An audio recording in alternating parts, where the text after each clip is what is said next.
Hollywood, California, at one of the few remaining shows at Meltdown Comics, Harmontown is now in session.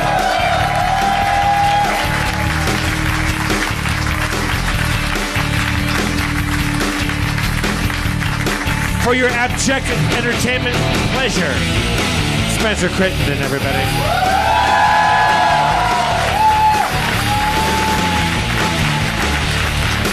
Spencer, stalking the stage like an antelope. Oh, yeah. And the mayor of Harmontown, Mr. Dan Harmon.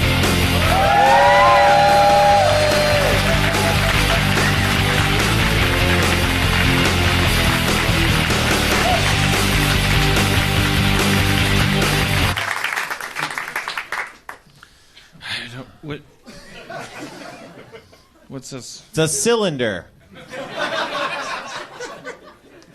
It's a joint? Okay. Thank you. What's written on the mic stand? Is it funny? No, I mean, it's certainly, look, I don't want to judge whoever did this. Is it you? Well, the joint, I mean, I think we're even now. This is because I'm a slow reader, so the top of the show was me like taking this all in. Dear Deanna, I was hoping to ask you some time travel questions. I know a bunch of your recent shows have been busy. I would love a couple minutes to chat. Sincerely, Michael. And you mean on stage? Like if we have a moment, we'll have you up or just at my place. You want to hang out? I think it. But I do think Tavern on the Green in New York on Sunday afternoon. But I do think. I mean, I think given your goals, you played everything right, and you gave me a joint, and then there was a note, and it's like you're letting me have control of the relationship. Thank you, Michael. That's very nice. So I'm a forgetful person, but I'll be looking at you for the next 2 hours, and maybe I'll remember. Michael, home brews beer, right? I put all that beer in the fridge. Okay, because I thought it just appeared from the. Because you have time travel questions. I don't know, whatever. My mind was racing trying to figure out, like, if I knew a guy had time travel questions, I could have done some prank where I, like, had a bucket fall on me, but then, like, planted it. I'm not sure. I'm not good at practical jokes. This is a terrible beginning to a show. It's not your fault. It's mine. All right, so thank you for coming on your Sunday. My name is Dan Harmon. This is Jeff Davis. We do a podcast called Harmontown. A little thrown. What's these glasses? It's like, am I really doing this? Am I wearing these? Yes. I've been wearing them for the last couple of days. Well, I know. I think I look good. Fine. Who cares? I look like Steve Bannon.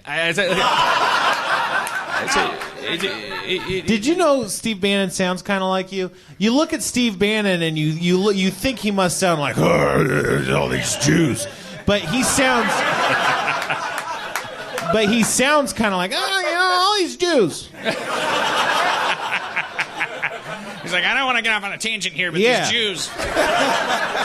It was striking to hear. I don't know. I almost felt like I walked by a mirror today, and I swear I was wearing a checkered shirt. Like Steve Bannon and I have the same fucking wardrobe, same amount of gray in the hair, same length hair, same, like we're both pickling ourselves, like both exploding into blood vessels and just like both just balls of fucking shit. And I caught, like, in the peripheral vision, I walked by an unexpected mirror. I didn't know it was a mirror, and I swear my first thought was Steve Bannon. Like a weird, like that's how much like him I look if I wear a checkered shirt. So I got out my Henley and I look like Tom Cruise again. Fuck. Episode title. It's just gonna be one of those nights. I just got back from Portland, and did you fly in today? I flew back home today, and then I had a 4:00 meeting about trying to get that movie made with the Michael Jackson and the chimp, and with the Taika and the Waititi, and that like we're trying to make that happen, and so we had a Sunday like drink session with Power Hollywood trying to get that together. And then I came back home and just enough time to just, like joyless masturbate, like just sad, just like what was going on with the joyless masturbation, like just frenetic, just frantic, like the pace was just like it wasn't, there was no like confident stroke there. Is that what you want to know? Is that what you're asking? I want you to tell us what the details. It's like, do you guys ever think about? I mean, we know how many of you cover the camera on your laptop? We got let's say like 15, 20, actually strong 30%. Yeah. I every once in a while I'll cover it if I'll put like a Breathe Right strip on it that from the night before. But it's like I go back and forth because I'm just like part of me is just like, yeah, choke on it, like yeah, watch me jerk off. Government, like watch every frame, like you never know, like I'm gonna put little like teasers in there so they have to watch all of me jerking off. Like just go like, all right, let's do this one for ISIS, maybe. What you should do is a very important phone call, but first. What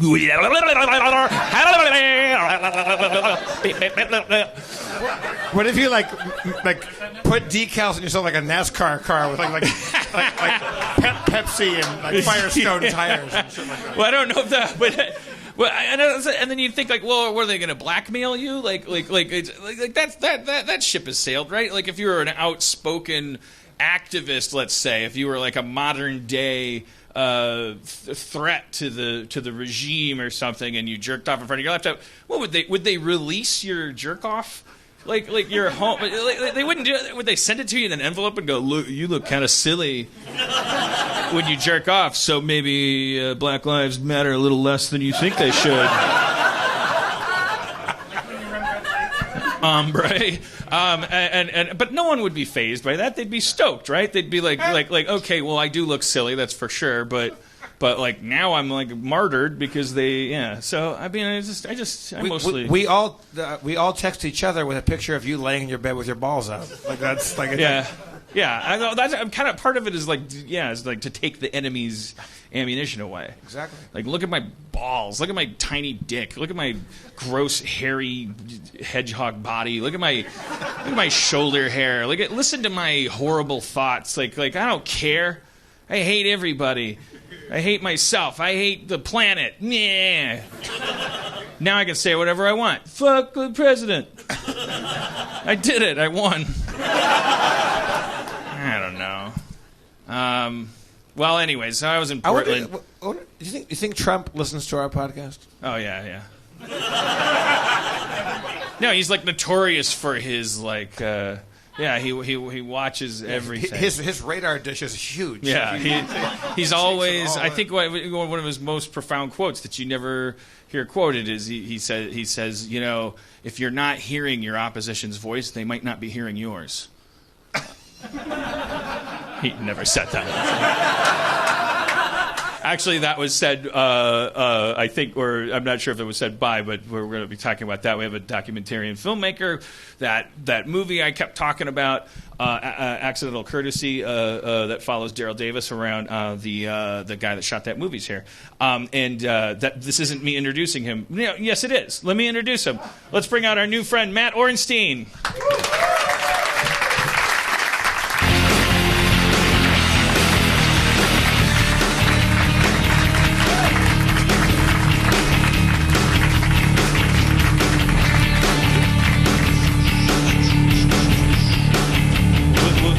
Would you like a drink? I BY'd my own B, but thank you so much. Okay. For the offer. All right. So, just out of curiosity, how many people have seen this movie? Just because I hadn't mentioned it today. All right. Okay. Good. Given the grosses, I find that hard to believe. Let's start there. What is how is the documentary racket these days?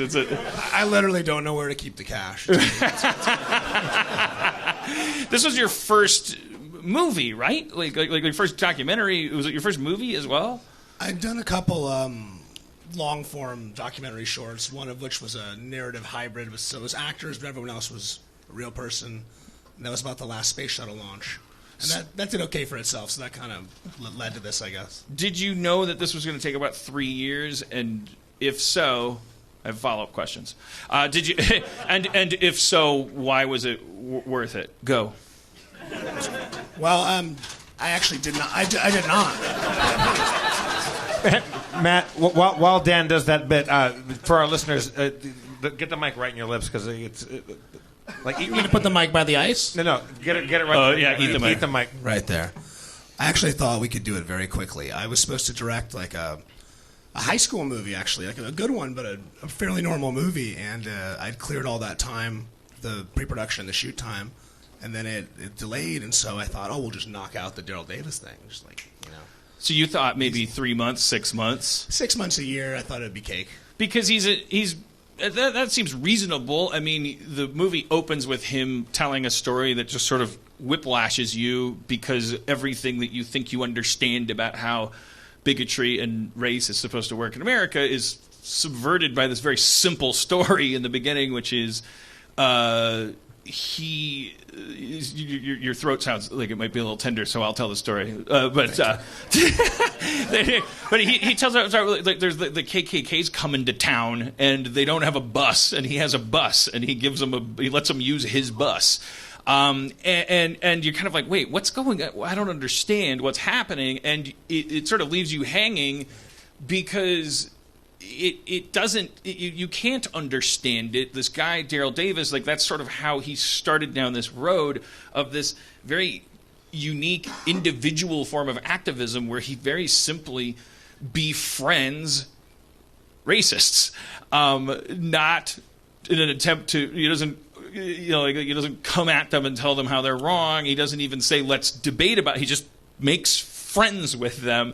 And then slowly over time, they tend to retire from racism. I describe it like he fights a war of erosion, or like, it's like the 100 Years battle. Like, he knows eventually that it will work out, but it's not a hard sell by any means.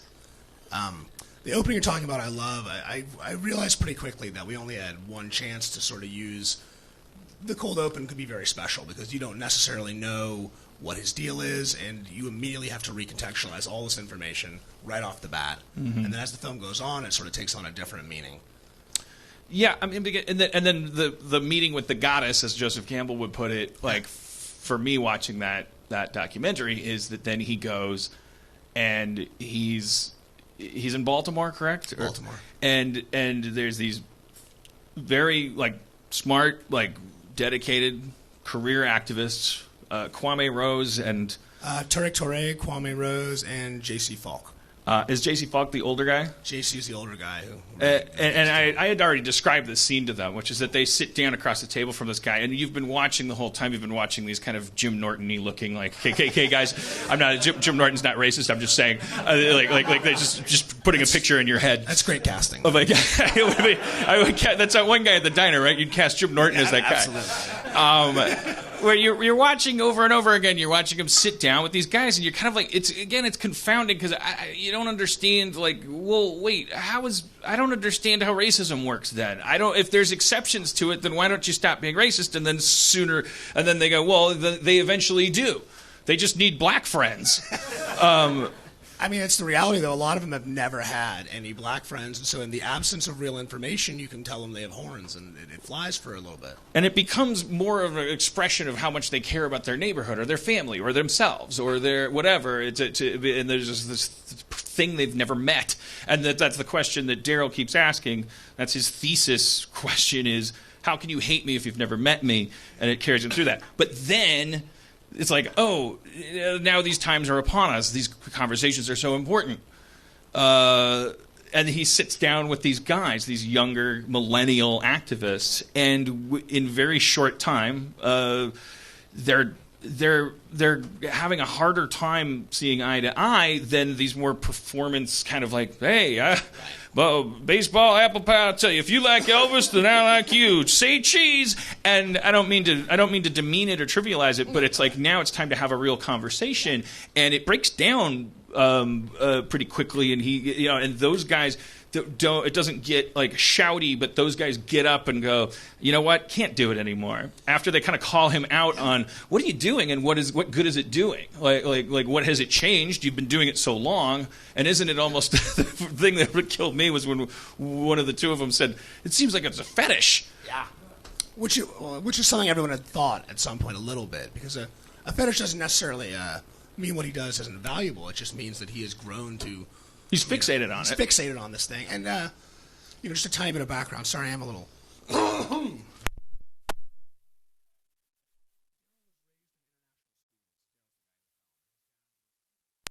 So he grew up in this sort of utopian school environment where there really wasn't racism like we experience and take for granted here. So he comes back to the States, and it just does not compute. And he wants to know what the deal is. And that's sort of what opens the door on all of this. And it goes on to have, greater meaning for him. And he's a musician, right? He's a musician. He's played with Chuck Berry, rest in peace, and Little Richard, and all kinds of great musicians. He's really amazing at that. And that's often his way of communicating was initially through music. Like, he'd be playing somewhere and people would want to come talk to him. Mm-hmm. So it makes him a celebrity if you're in some little honky-tonk and you've been on Letterman with Chuck Berry. Right. And when you are that dedicated to music, that probably you that's another reason why you tend to not see the things that get us tied up. Not that I'm a person that gets tied up in it, but we should bring up our black friend Brandon Johnson. Let's get a black guy here, please. Brandon Johnson, he's our blackest friend. Blackest friend in the world, Brandon Johnson. Oh, I love that fucking theme song. Good God. That's a good fucking suit, Brandon. You did it again. Thank you so much, Mr. Davis. How do you... Yeah, you guys both look sharp. Jeff Davis, honestly, just always impeccable. Me, I'm going to cut a couch up and take the fabric off, maybe rip out the interior of a 78 Oldsmobile Cutlass, and then wear that to the Harmontown show. Well, you have a great tailor then. Thank you. I mean, I don't know. Dan's worst nightmare is the show is you and me talking about suits. I mean, in his defense, he said he knew what a Henley was, though. I'll give him points for, he's like, my girlfriend, Henley. when I heard my girlfriend say it. Yeah. It's dope. It's dope. It's a big deal. Clothes. So one of the suits is better than the other suit, but you disagree on that? I mean, what? No, we're just admiring each other. Yeah. It's two men admiring the sartorial splendor that is Brandon Johnson and Jeff Davis. All right. Well, Lord. anyway, I just wanted to God get him bless. out because I didn't want him like waiting around while we talked about this stuff. But because Brandon's like he's the people love him. He's the. It's very nice of you, Dan Harmon. I got to say, I love doing the show. People have been so nice to me since I started doing it, so thank everybody so much for the nice words. Yeah. Because it's difficult, because this is a difficult soup to get into, you know? It's not, I thought it's going to be like Oprah. Easy. Right, bring out now. some animals and see some animals, but no, every week it's some black shit. No. Our show for you is the first two acts of Get Out. Right. I haven't seen it. That's good. Stop. I mean, now I already know too much. You know. All right. Back to this scene in this cafe in Baltimore, wherever it was. So I read a short interview with you where you were talking about the very understandable dilemma of this guy's been doing this his whole life. What's the documentary going to be? You thought it was 6 months. Now it's, I don't know how long into that it is, but it's like you can't just make up a third act for a documentary. It's like a hard thing to like paint a picture and like have it also feel like a movie. And we know he's not going to like save a kitten from under a car or like punch his dad or something. But then in this moment, he's meeting these activists who, and it's like they're all good guys, they're all heroes, and they can't see eye to eye. And at one point, one of the young guys says, before he gets up from the table, because he's talking about how, questioning what the efficacy of what Daryl's doing. Yeah. Which also the guy from the Southern Poverty Law Center does as well. He basically says, we appreciate what you're doing in single portion servings, but we deal in bulk when it comes to anti-Semitism and racism. We'd like to clear the fucking decks. We don't want to just spend 25 years making a few racist friends. But that's the theme that these guys come upon, and it's like it's hard to it's hard to watch because it like removes all of your sense of there's a solution here somewhere. It's just in a box I haven't opened yet, and I'm a fragile white privileged viewer of this documentary. I know the secrets to race and racism, and I have numerous black friends, and I'm gonna watch this and I'm gonna find out the truth. But then it breaks down. Those guys get up respectfully. Now we don't really want to talk to you anymore. And at one point Daryl says, do you guys not think that the system can change, that these racists can change? And one of them kind of reflexively says no. And that, to me, was like the meeting with the goddess where it was like, oh, shit, we're at war with ourselves because we're understandably like arguing between left and right, black and white, and all this stuff. But there's this fight that we keep forgetting we're having, which is the fight between people that want to fight and people that don't want fighting to keep happening. And I'm not saying that activists are pro-conflict, sure, but they are. It's the language they speak. They're dealing with the issue in that language. They're like, arrest me because if I'm afraid of getting arrested, then that's a fucking problem, and that's what you wanted. So now I'm going to make you arresting me part of the painting that I'm putting in this museum. And then it's like, okay, that's brilliant and good and effective, but at what point do you go, oh, shit? What I don't, and you just walk away from this whole thing feeling like your soul wants to puke. I mean, but in a good way. That's called a catharsis. If I could put that on the box. I mean, honestly, that's a very astute read on it, and I'm fond of saying about that scene that everyone in it is right and everyone's also wrong. They are correct. The younger activists are correct that the stakes are different for them. They're watching their friends be killed in front of them, and Daryl's solution is not something that seems immediate enough to them. But they're also wrong that people can't change, which is hopefully kind of the big theme of the movie. I mean, to make it murkier and even less satisfying, for me, what I've really come to through this movie is racism. Racism's a social disease that is related to economics largely. I mean, it's like, it's horribly unfulfilling as that sounds. The factors that lead someone in an inner city to join a gang are the factors that lead someone in a rural area to join something like the Klan. The same lack of education, lack of options, the same broken homes. And so when we get into that scene, we're kind of butting up against that. Like, the real issue here has to do with education and opportunity, and a symptom is these KKK and skinhead guys. Right. Because their philosophies don't hold up. If they sit down for a grilled cheese with a friendly black guy, they within 5 minutes are saying, well, I don't. And if that's all it took, then like how solid was your belief system? Yeah, and so then you go, okay, this is dumb, and then you go, okay, there's a lot of dumb people, and then I it's like a question that I want. I mean, and anytime you can go, look, I made a documentary. I'm not talking about this shit. But I was curious driving over here. I was thinking about my thoughts on the issue, and I was like, is there? I guess circling around the question, like one question to start with would be, among white people, is liberalism, it gets easier the richer you are, right? That's not to say that the richer you are as a white guy, the more prone you are to be liberal. The statistics don't bear that out. However, show me a white liberal and I'll show you a support system. Right. I mean, I think like most things, it's probably easier to be wealthy and white and do them. It's easier. What? But it's. I'm sorry. Hey, Brandon, you should totally check it out, man. I was playing basketball and trying to get on America's Got Talent.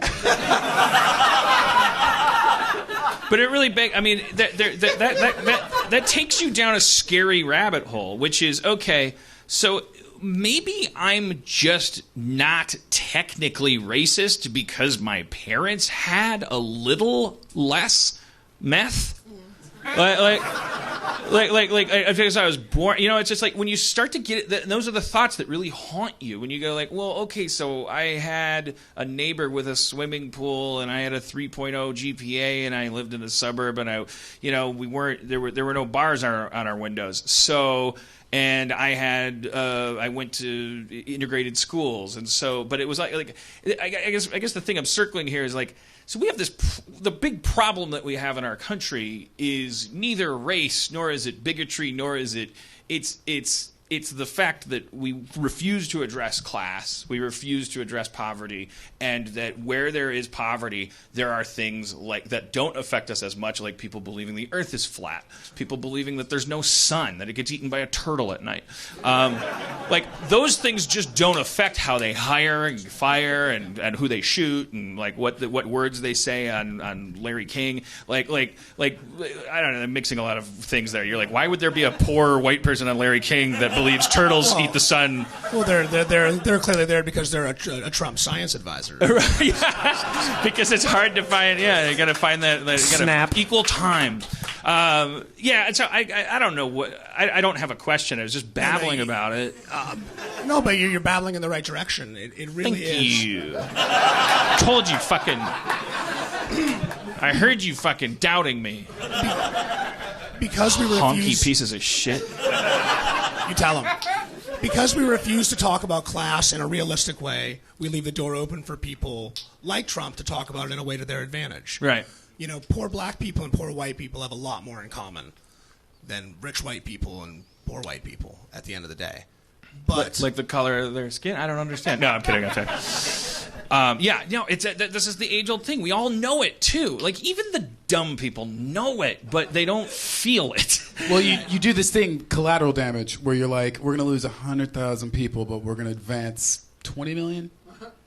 So you'll do things like you'll create a nice, thin, poor white line next to a large black community, and then you'll keep super rich people further away. It's so fucking primitive. If you look in Los Angeles, all the rich people live up high. It's the most monkey shit that we do. And you want to say, like, when are we going to finally do this? But there's something about the human race that we're like, man, we got these places where we take people, they get sick, and we just put them in this place, man, it's called a hospital. We devote 4 of those floors to titty augmentation. And then 1 floor to cancer research. And I think the same is with race, is that we're super trying to figure it out still. Racism is kind of complex, but it's really not that complex, but it works. It works without a head, so it's difficult to stop it. Correct? I think that is absolutely true, but I will also You say... better, man. I didn't just rip off Jesse Jackson for nothing.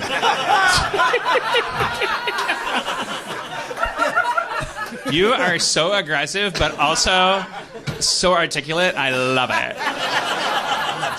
He's so articulate. I do think on some level, it does seem like something that will not be with us forever. And I know that sounds very optimistic, but if you look at it by age distribution, well, Michael, stop it. Look, obviously the internet is in many ways a dark and terrifying thing, but it also, the amount of empathy it generates, that they say that overnight, with the invention of the Gutenberg printing press, the murder rate in the world went down. Right. Because you could suddenly understand what it was like to be someone else. Yeah. And the internet is that times a million, just not in the YouTube comments. But is that like technology advances in that like the parabolic like curve like information grows so fast, like I forget what they call that thing where like we're all like we're gonna have the computing power of a human brain in our phone like 4 weeks from now, because that's the rate things are going at. But is racism or sexism actually moving at a similar rate? Like, I don't think it is. I feel like I'll handle this. I almost feel like everybody take 5. It almost seems like, I think, is that Turing's, is that inaccurate to call it Turing's curve or whatever you're talking about? The Turing's thing is that one day the computers will be Moore's like law, right? Someone in this room knows Moore's law. There we go. Okay, got it. All right, so I didn't hear it, but let's... But it almost seems like that's going to outpace, like, I have had conversations lately where it's almost like we're starting to admit to ourselves that we, short of ripping our flesh off of our faces, and throw gender in there as well, like, we can't, we're just fucking idiots about it. Like, we receive signals that overpower us, and the progressive among us are simply compensating in things, and we always have these bioengineered for fucking barbarism bodies, and that we're quickly approaching the point where there will be an app that just makes you not racist, because it won't be because we become evolved. I thought that was Pornhub. it kind of, I mean, yeah. That's like, I can't hate those people. They're fucking beautiful.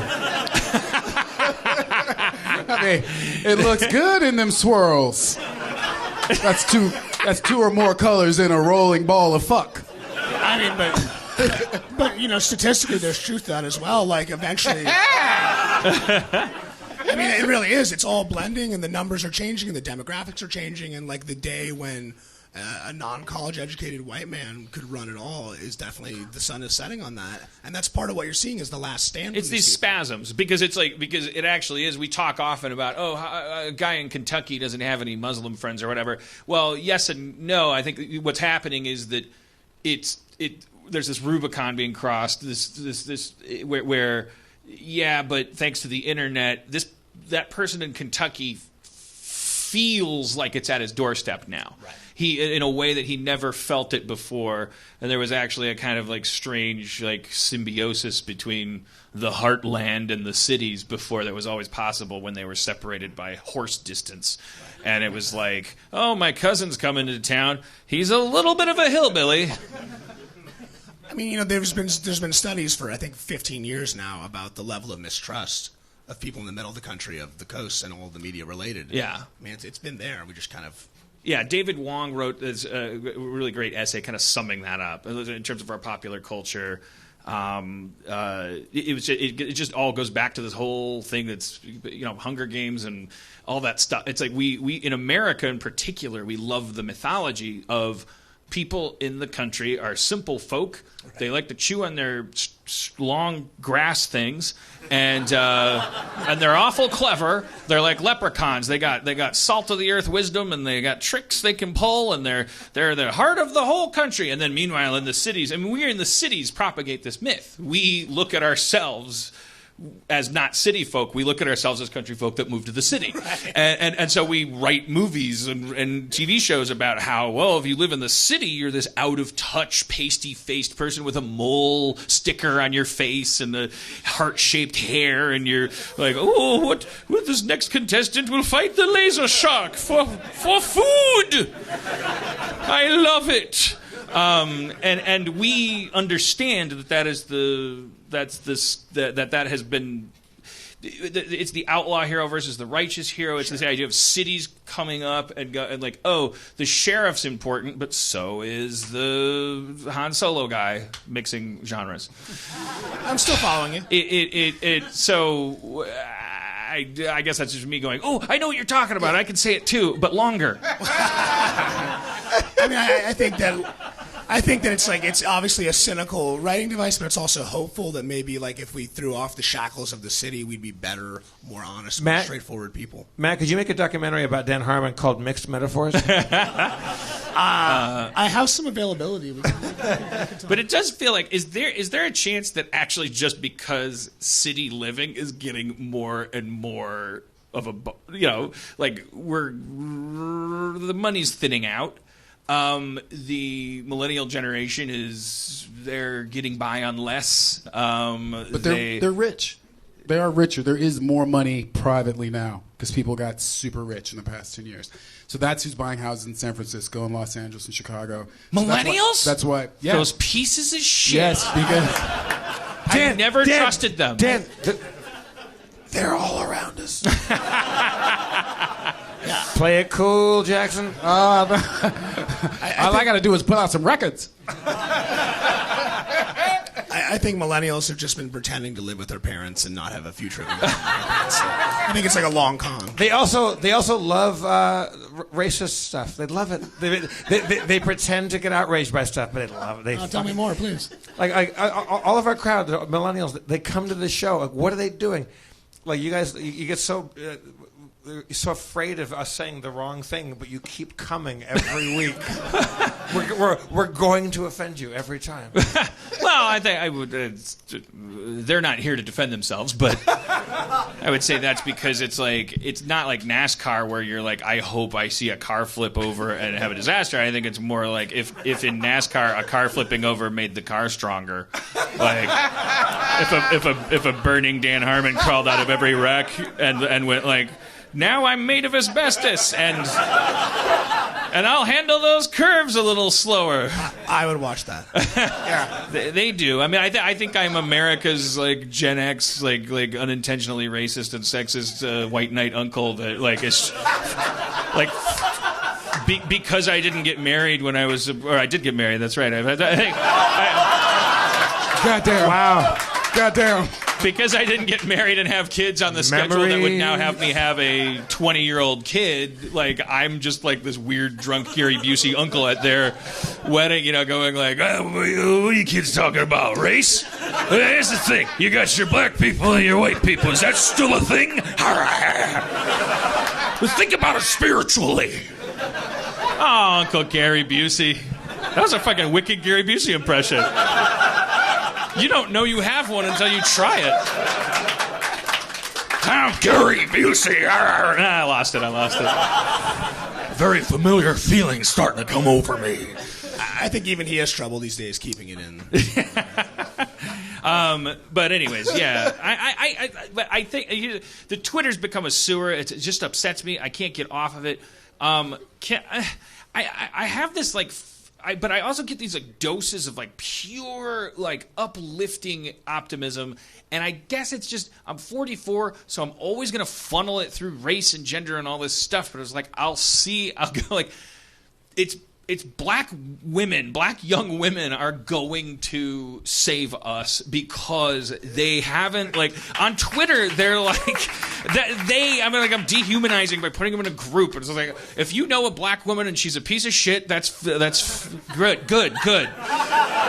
I'm not dehumanizing anybody. I'm just saying like I see this face of the future, and it's like, oh, this all makes sense because they've just been had so many times, but it's forced that demographic to keep this thing that we're all striving for, which is like big picture, like pragmatism. Because there ain't no fucking like jackpot coming if you play your cards right. Like it's more like, wait a minute, what?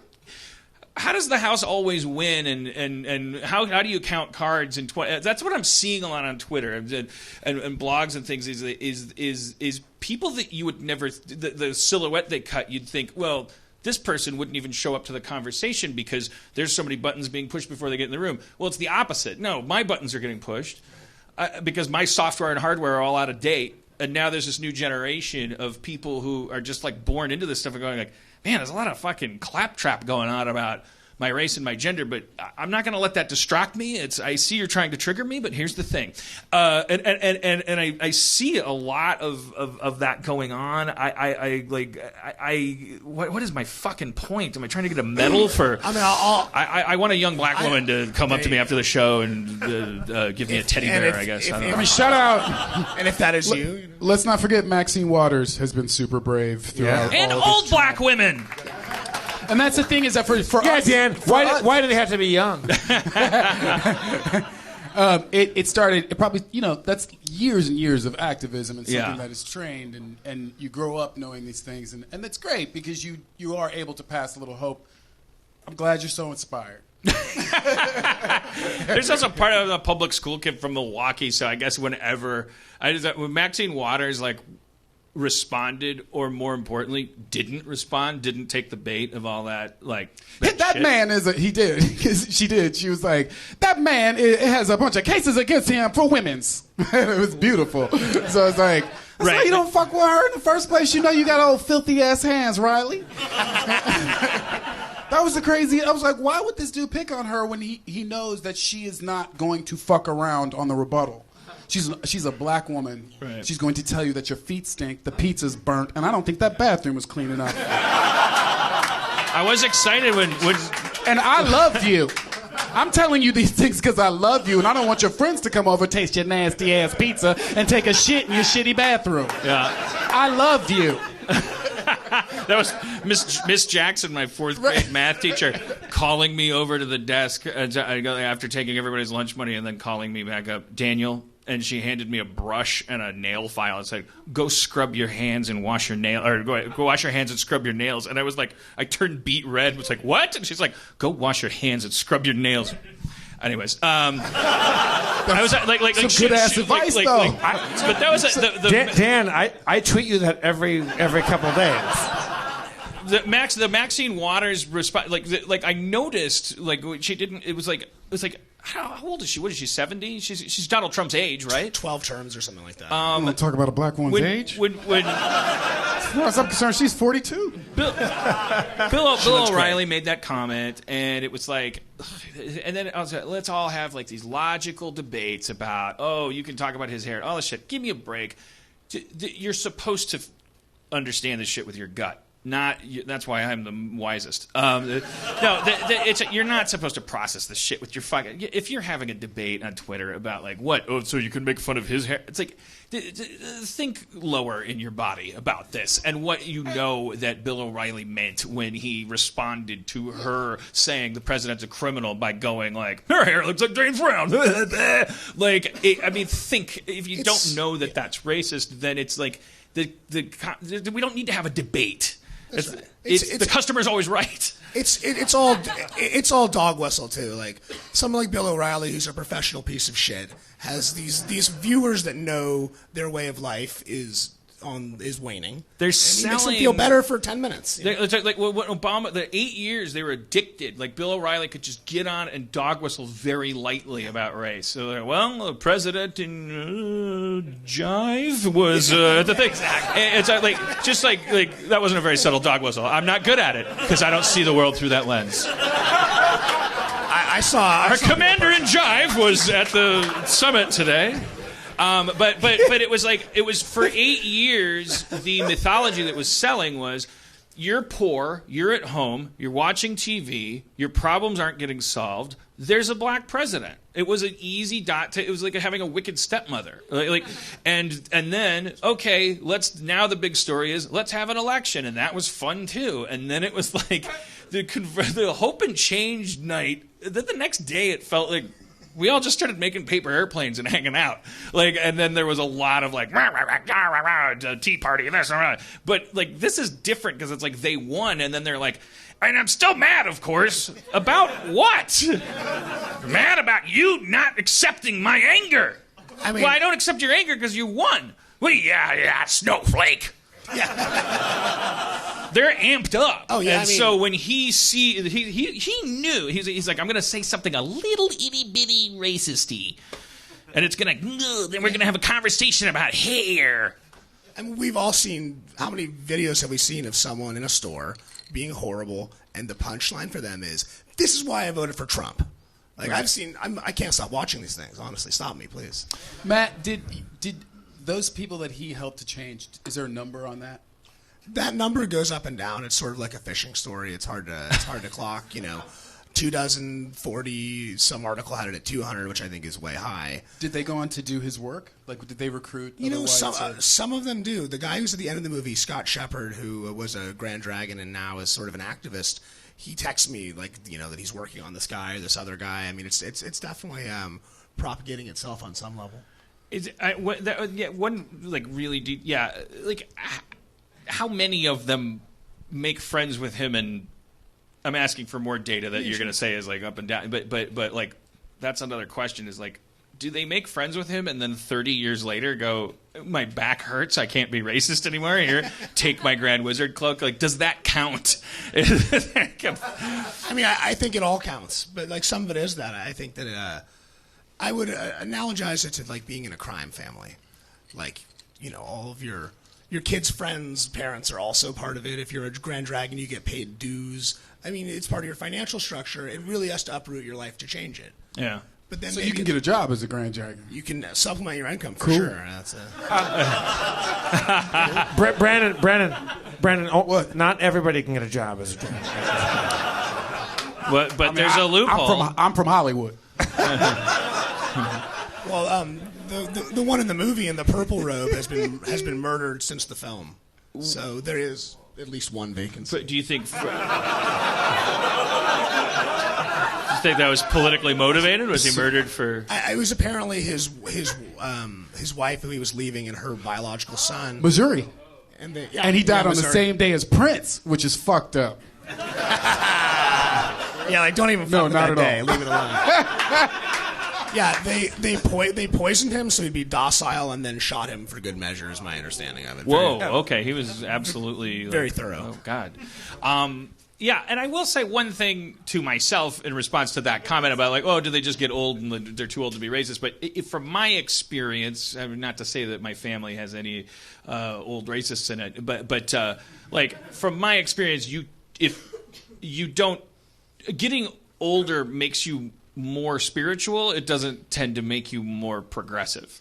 Like you know, it's not just something to do because you're old. Like I find myself a little more God-fearing every pound I gain, and you know, every time I get in the elliptical, I just like genuflect a little bit. But and there's that kind of thing. No atheist in a foxhole, and what is life but God is at war with us? He's killing us, and we tend to, anyways. But you kind of double down. That's my experience. Is like you go to your grave without intervention, going like, dying, and by the way, I'm so glad there's no black people in my room that I'm dying in, because they'd probably steal my death. Even the death. Yeah, you know, I have a new project I'm working on that sort of links into this, and a factor that all these countries where they have populist regimes that come to power, an aging population is like the number one factor. People are more afraid. They want to hold on to what they have. They're more willing to listen to convenient lies. Everything young is like, I mean, these guys, gee, give me a break. Like the things that they say and tweet, like I'm starting to get like I'm like I shake my cane at them all the time. Everything young to the older you get, it's like a threat. Steve Martin made that hilarious joke when he hosted the Oscars. Like I love to introduce the young filmmakers, or I don't know. God damn it, I can't tell a fucking joke to save my life. I always love to meet the young filmmakers in Hollywood because they remind me of my death. Something like that. But I mean, that's it in a nutshell. Is like, hey, your old young people seem a little bit like poison ivy to you. Sure. Like they just feel icky. Like they feel like they're pushing you off the earth. I tried to do the same shit when I was your age. Don't bring it. We deserve it. We ain't doing shit with the earth anyway. Come on, young people. Y'all can have this motherfucker, man. It's all polluted and shit. You can't smoke inside anymore. You can fucking have it. Brandon and I were having a conversation about this at the airport lounge when we went to Chicago, and we were talking about, you kind of boiled it down to, well, we have a biological panic inside of us because we're descended, and some of us are descended from areas where if you had an orange in your hand, it made the difference between whether your kids could live or die, and we're kind of biologically reacting to that. I don't know. Like, yeah, I could be. This is paranoid, but there's this crazy thing where you're like, if you look at the world, you notice that the population of white people is like way up high in the hills. It's like Canada, United States, and then over Africa and India and shit, there's like white people. But all the good shit is close to the equator. It's where all the oranges and the fruit and like the life and the dance and the fucking carnival, butt naked, beautiful black women are dancing in the streets, and it's crazy. So if you lived up there in those places that are closer to the cold, and you heard that there was a world that was warm and there was a lot of fruit and there was not as much disease potentially, you would no. You can keep your orange, thank you. God damn it, Michael! I swear to God. This motherfucker heckled me with fruit. Yes. But I think that if you say a noun, he produces it. He's like try something pussy. else. Yeah. two pussy. I think the world would look different to you because you're from a place where maybe it's barren. So you see these people down there, and you're like, they're not actively managing their resources. We're starving. How can we get their shit? And if you look at it on a map, it looks like the people who live up here who don't have food and warmth are coming down to get the shit in South America and Africa. So what our thing is to sort of say, welcome. There's enough food for all of us.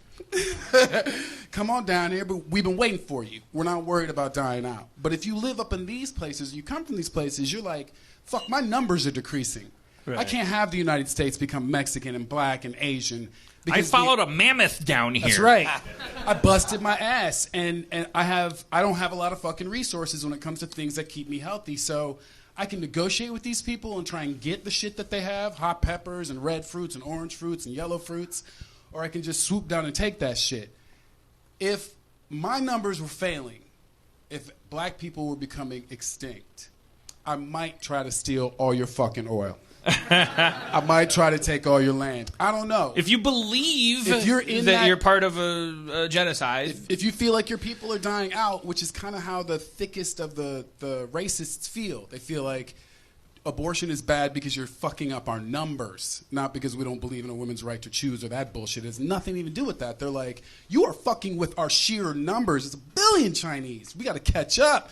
Y'all Italian families, y'all Irish families ain't doing your jobs.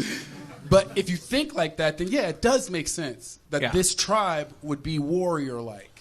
But our job is to beat you to the punch and sort of be like, hey man, there's enough shit for everybody. Stick around. I'm invested in your survival just like I want you to be invested in mine.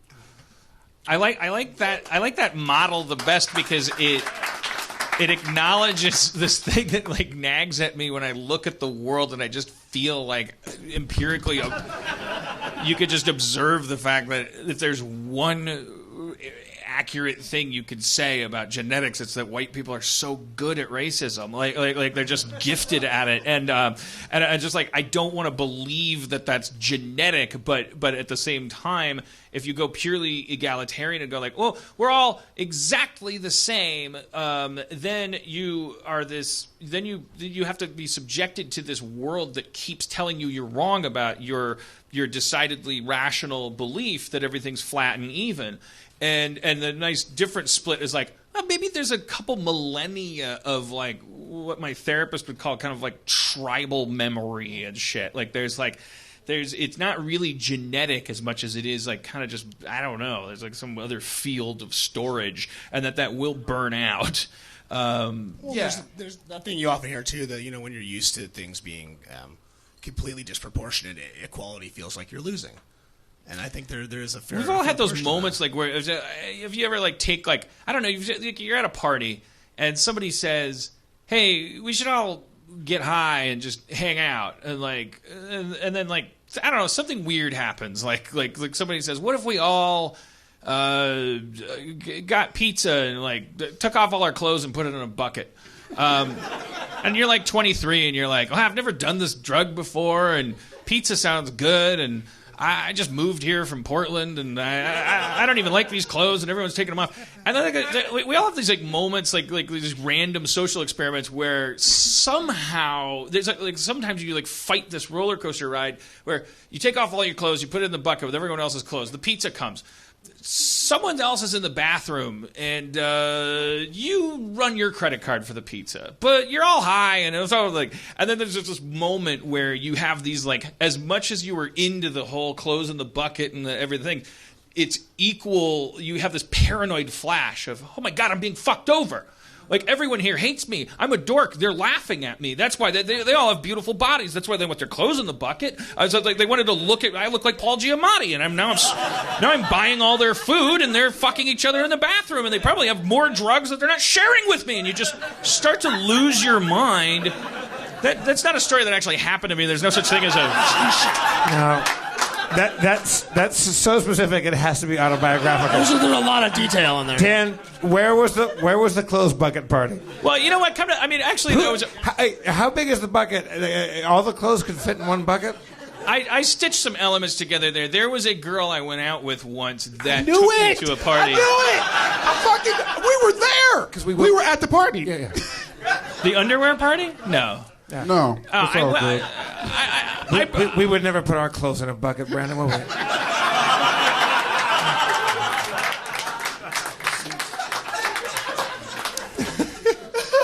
I briefly went out with a girl once who was like into yoga, and she was very attractive, and I was lonely, and but she was also really nice and like open and like emotionally like mature, and we'd go to dinner, and I'd go like, well, I don't know, I feel like sometimes I grapple with it. I feel like if you have good luck on Monday, then you're gonna get cancer on Tuesday.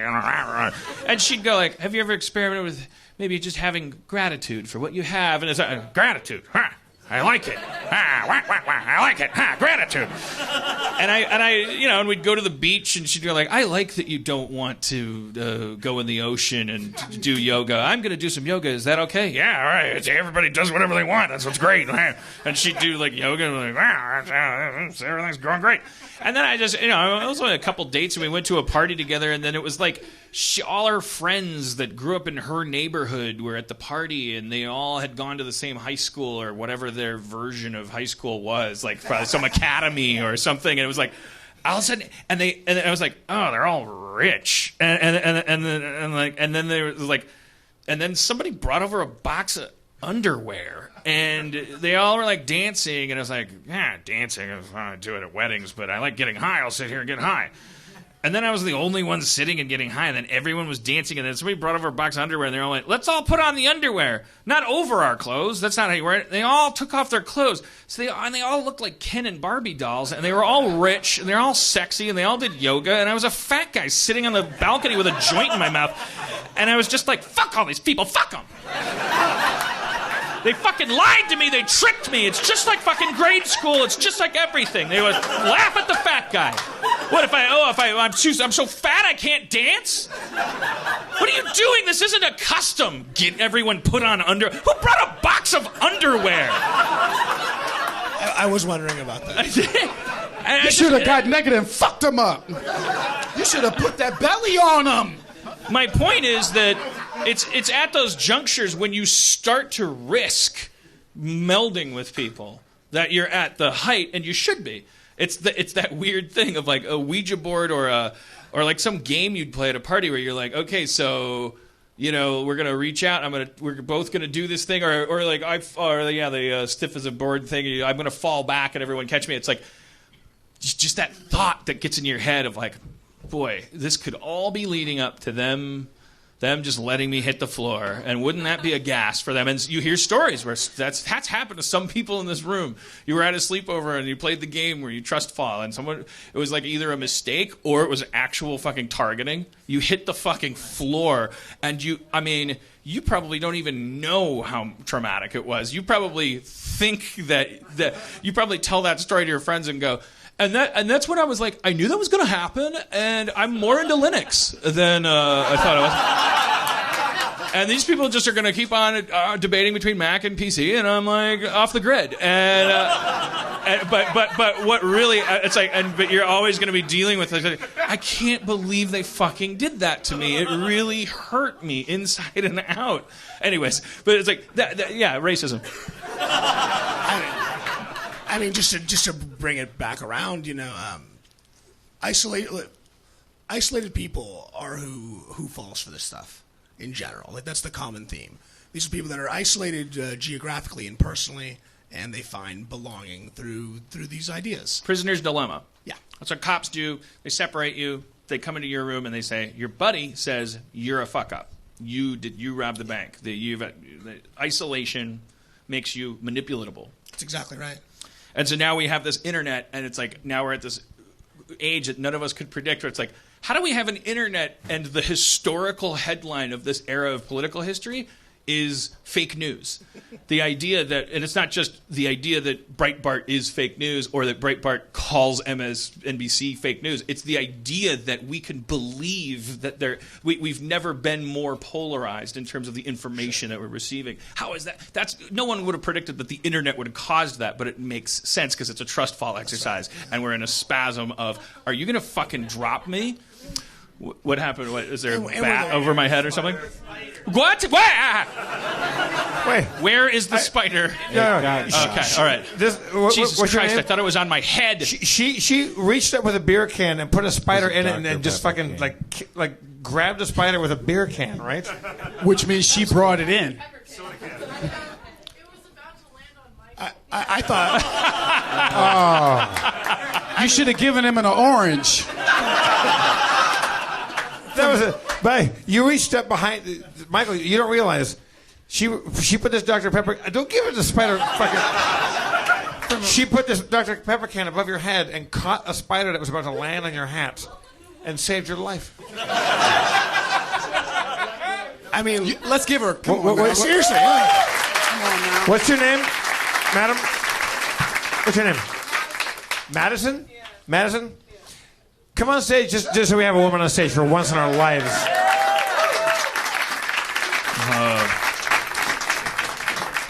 I think I know Michael's first time travel question. It's, did this Madison bitch come back in time to ruin my life? With all the spider maps? Yeah. Get that spider can. No. Brandon just drank the spider. He just drank the spider. I mean, that brought back a lot of the themes about taking care of each other and about women doing the heavy lifting in the scenes. So Madison described the spider and its descent over Michael's head. Well, it was really small and translucent, and it was going down, and then it went back up, and then down, and then up. And how many times would you say it went up and down? It's Madison. Maybe 4. Amazing, Jeff. Hey, but like a ninja, you use Dr. Pepper, an empty Dr. Pepper can, to just harvest it. It was amazing. Was that your first time? I'm not sure. Maybe. No, it appears you've gone with a passive hombre. How do you feel about that? It's gorgeous. I like it. And how long had you been thinking about that?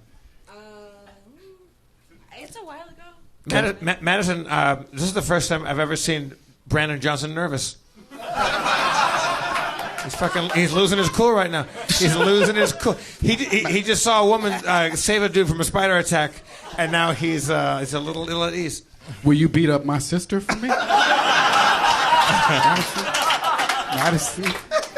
Can I call you Madison? Madison? Oh, shit.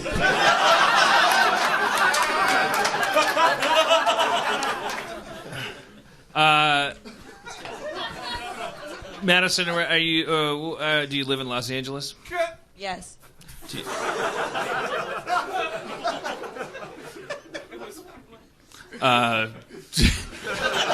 There was a weird reaction. I know that guy's on a ledge, but I'm going to ask a follow-up question.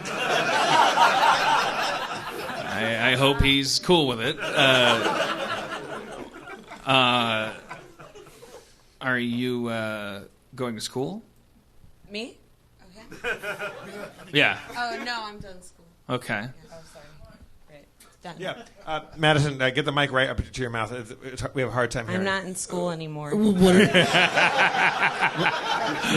did you go to school and what did you study? Loyola University, Chicago. Oh, wow. In communication. So are you a Jesuit? I am not a Jesuit, personally. But that's a Jesuit university? It is, yes. I went to a Jesuit university. Oh, neat. I dropped out of freshman year. I was a journalism major. Can't really be a major in your freshman year. Took the same class as everyone else. Fancied myself a journalist.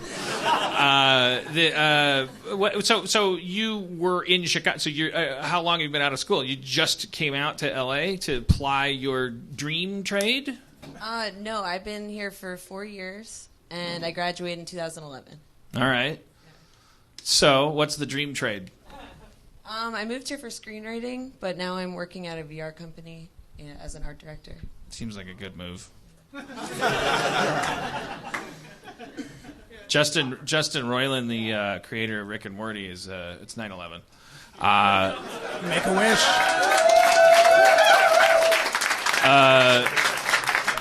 Justin Roiland is the screenwriting. 9/11 of creators. He's really into VR. There's he's like, he's like, it seems dumb to say he's convinced it's the future. It probably is. He's speaking at that thing. Yeah, I work for them. Yeah. Yeah, You I work for the them. conference that- So Justin's just speaking there, but I work for them. So ain't nobody gonna fuck with you, Madison. What aspect of VR are you specializing in? I'd like to do content creation. Like Just as a like- writer, I have an idea for a VR story or game or something like that. Not like coding and like all that crap. Yeah, creative development. So what what have you noticed as a writer going into VR? Because I look at it and I just go like, oh shit, we're in trouble. Like, because it kind of defies the whole 3-act structure and things. Well, maybe not that, but in the sense of like, it seems like writing is going to become more bulk. Why am I ask you? What have you noticed? Why do I always have to be such a smarty pants?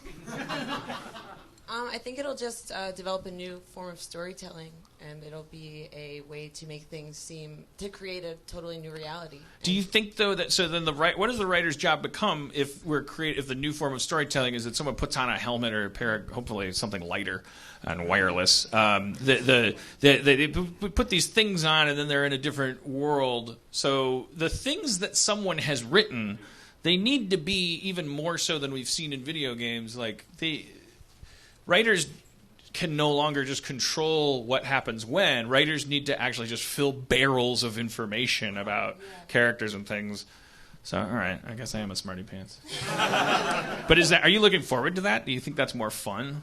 I think it's really exciting. I think that it'll open up storytelling to a lot of different people that wouldn't normally have a voice in it. Yeah. And I think that people are sort of programmed to answer in certain ways. Like when you go to a grocery store, it's like, how much is this? Okay, Right.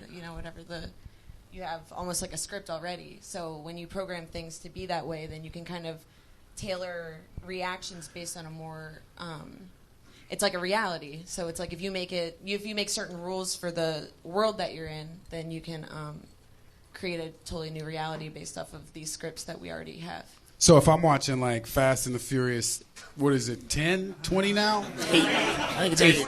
It's 25. So is there a way I could just like hang out with Vin Diesel's butt the whole movie? Yes. That's the thing that would be amazing is like crowdsourcing writing so that like your point of departure is actually a movie that's on rails, an experience that's on rails, and then people keep building it outward as if it's a town. Because like it's like the way that old Western towns are built, you went from the saloon to the horse store. I don't know. And then it built out and out and out and out. And then there's that would be interesting. That it's like, oh, you put on this helmet and you experience like, oh, this guy got caught cheating by his wife, and they're having this conversation at this cocktail party, and so you experience the whole thing. But then. Or even I was like, Vin Diesel and The Rock are going to steal cars for the government. Okay, well, then you do it. But then that idea that like, oh, okay, a team of writers that knew that someone was going to say, I'm going to stay here with Vin Diesel's butt. And that was as exciting to a curative type of writer who was like because we see that in fan fiction, like there's a writer for every crevice, like someone wants to. Yeah. And So I'd to like to speak. shake that man's hands. So that you end up going into these experiences. Fast and the Furious 35,000 is actually, the virtual experience is more of a sandbox. Like, well, there's this thing that goes on where Vin Diesel and The Rock steal some cars, but people talk about stories as if they're real life. There's no distinction. They say, because that's how, our life isn't real anymore. We say, hey, have you, are you a foodie? Have you eaten at Cabbage and Dick's? They bring a cabbage and a dick, and it's like, it's an antelope penis, but it's like, it's filled with antioxidants, and then they bring this butter, and they make it by the table, and you have to make your own butter, and if your butter's better than theirs, you can put it on the dick. But it's like, none of it's real. Like, it's not like, it's like, meanwhile in Lebanon, I don't know what's coming out. But like, so we're capable of experiencing an entire artificial world. So we would actually end up saying to each other, I would be not in a real room, I'd be talking to you guys, and then we'd say, hey, have you guys watched Fast and the Furious but then hung out in Vin Diesel's ass crack? It's amazing because at midnight Duncan Trussell comes in. And he's been doing this improv show where he's a character that steals a car out of his ass crack, and we're doing this hacking thing. I don't know. It would be cool to see people get different awards for different storylines. So, like, you'd get an Academy Award for the Vin Diesel butt thing, but not the movie. Yeah, well, it'd be interesting. It almost seems like you give awards 30 years from now. We'll give awards to engineers who fooled us into thinking we had free will. There you go. Like they'll go like, oh, this guy is like this genius or lady, and wow, it's not even funny anymore.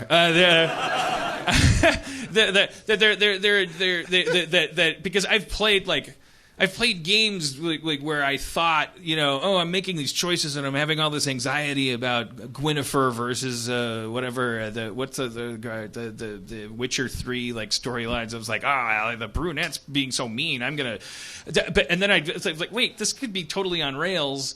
And like you said, a trip to the grocery store, like there's laws you don't even know you're able to break because you're so given to just like staying in lanes. But at the same time, you could create a situation where people feel like a rebel for buying Lucky Charms, and it's really fucked up. Like we're all fucked.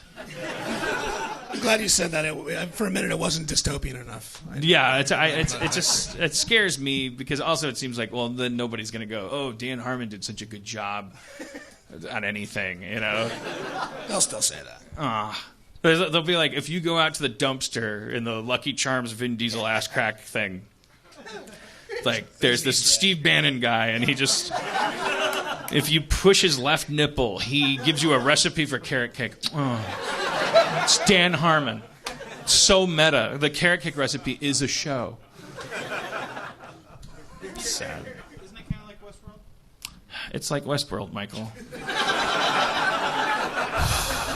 Let's have Michael come up and ask his time travel questions. So let's Please give a round of applause to Madison, ladies and gentlemen.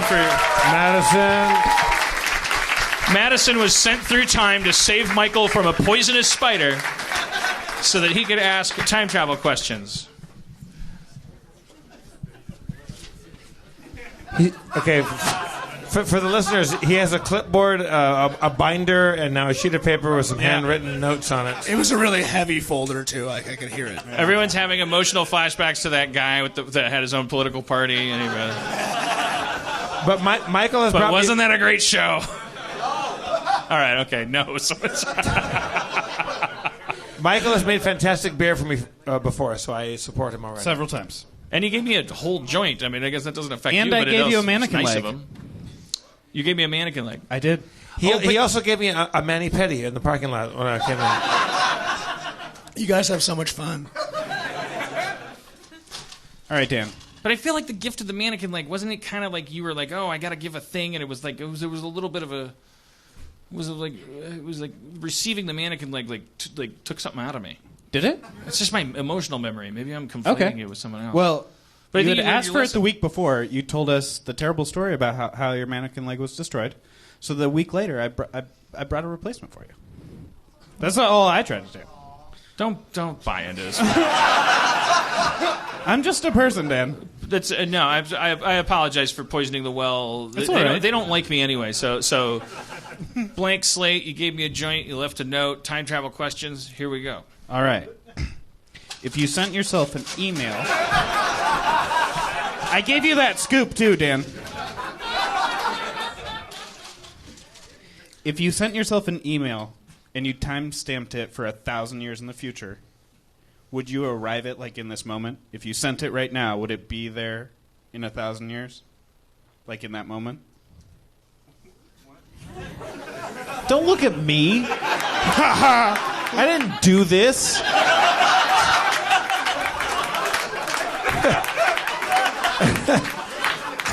We've awakened the Kraken.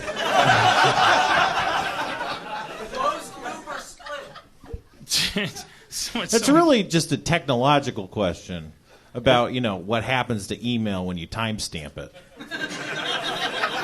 But I was curious of Dan's opinion of that. Is it about email, or are you basically asking, does time travel work in a Back to the Future-y way or in a Rick and Morty way? If you sent the email and it arrives there instantly, if there was some way to technologically piggyback on that and send something backwards? You can't say technological and then piggyback.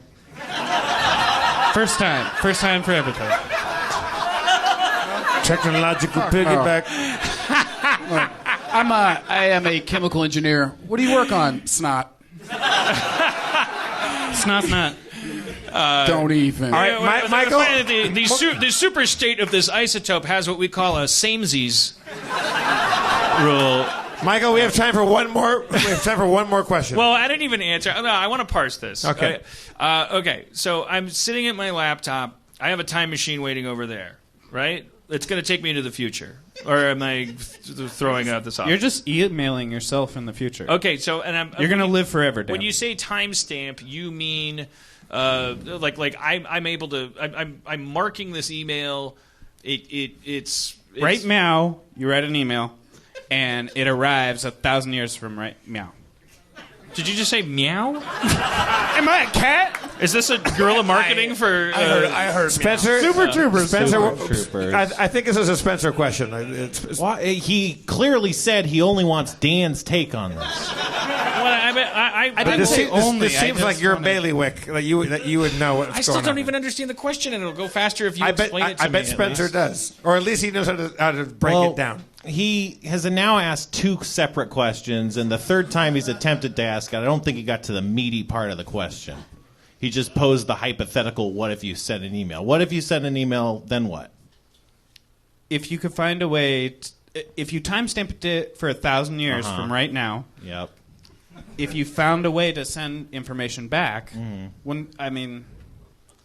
this motherfucker want to know how email works. Could you imagine the power of that? Like, it would be crazy if you could send information back in time. You didn't even get the first part. I know how dumb that sounds. All right, let's do a second time travel question. We have time. We only have time for 14 more questions. 14 more. All right. We were going to learn something from Madison. Madison was talking about the real future. The real future. The thing is, if Madison didn't save him from the spider, this might never have happened. Might never have happened. Alternate timelines. Bring that spider back down. Where's that Dr. Pepper can? All right. The darkest timeline. All right. This is where it all started, all your timelines, Dan. Okay, lay it on us. All right, so do you know how torrenting works? Torrenting? Yeah. I may have procured a few copies of Photoshop 6 in my 20s. Sans authorization. Let's just say Adobe lived to appreciate my tutelage. Free market always finds a way. LimeWire. That's all I know, but that's like I used LimeWire to download a couple of Linkin Park songs and. All right, and then got a massive second time travel question. So the way torrenting works, it puts a bunch of pieces together, right, and then makes one full copy for each seeds. User. Yeah. If you set a computer to do that infinitely, could you start making TV shows that haven't even been played yet? Because every week when a new episode comes out, everybody just puts together these pieces that nobody's had all those pieces together before. And then what if you just sent a computer to do that an infinite number of times? Wouldn't you eventually start creating content that had never existed? Yeah, the monkeys type in Shakespeare. Fox does a version of this, don't they? Right. I guess that is basically the Million Monkeys thing. Plus, you'd have to. Well, the thing that they always leave out of the Million Monkeys typing Hamlet thing is that a million monkeys wouldn't eventually type Hamlet. Infinite monkeys would eventually type. Well, there is no eventually because they're infinite. They would have Hamlet within them because they'd all do random things. That's it's like someone would have to aggregate a torrent for a TV show that didn't exist. And yes, if you had infinite torrent seeds, torrent clients, and they all just generated random data, infinite, which is the key. Yes, you could. You would then have to know what the TV show was in order to aggregate it, which kind of defeats the purpose. Because if you know it, then you have seen it or it exists. Okay. But if you did know what it was, would infinite torrenters be able to randomly torrent a TV show? Yes, it's the Infinite Monkeys making Hamlet. Let's hear from Michael, everybody. Michael, we did it. We saved the day. We solved the future. Should have let a spider eat him. Let's bring out Steve Agee, everybody. Steve Agee. I want to get my Agee on. I want to get my Agee on. I'm going into the Agee raid. Thank you. Oh, nice suits, assholes. Right? Spencer, you with me? Yeah, nice long pants, you fucks. Oh, wait, that's not cool. Yeah. Because I wear shorts. Oh, we were on the same side. I'm escalating. What's up, Steve? How you doing, man? I'm all right. I wanted to say something for a long time. There was an episode you did like a couple of years ago that you talked about something that I cannot stop thinking about. The idea of shitting someone else's pants when you die. Can't stop thinking about it. I think about it at least twice a week. You could wish that as an evil power. When you die, you shit someone else's pants. And then it would basically be like, because of the retroactive social effect would be, if you're Donald Trump with a 33% approval rating, you're looking at a lot. You're going to tend to. You're like, everyone that dies is going to choose me. I'm going to be unable to leave the White House. Well, that's why he left the room without signing the executive order. He clearly had his shit. That was the guy. He's like, I just made chocolate poopies. I have to get out of here. But you just have guys like him would just be floating in dune tanks full of sanitized shit. It'd be like they'd invent a chemical that turned shit into diamonds, but it emitted a fume that only killed Hispanics. You know, like it would be like, stop shitting in Donald Trump's pants. You're not part of the solution.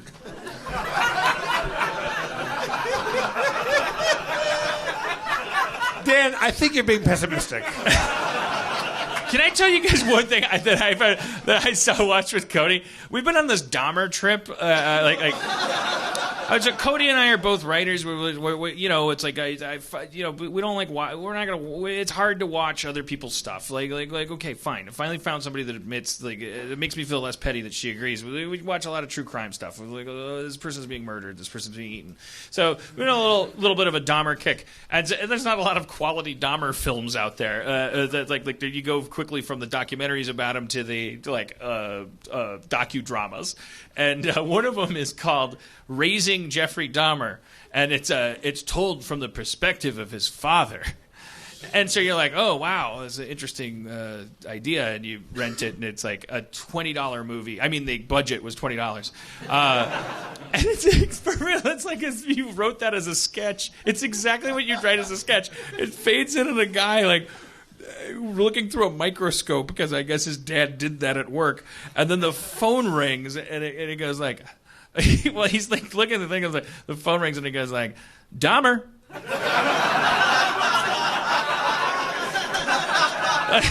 It's all sing-song, like zippity-doo-dah. Like, raising normal kids is my game. Dahmer's my name. Like nothing. Walking on cloud nine. Ordinary world. You called the world of common day. No thresholds crossed. That's my motto. Dahmer. And then he goes, he what? He ate who? The whole body?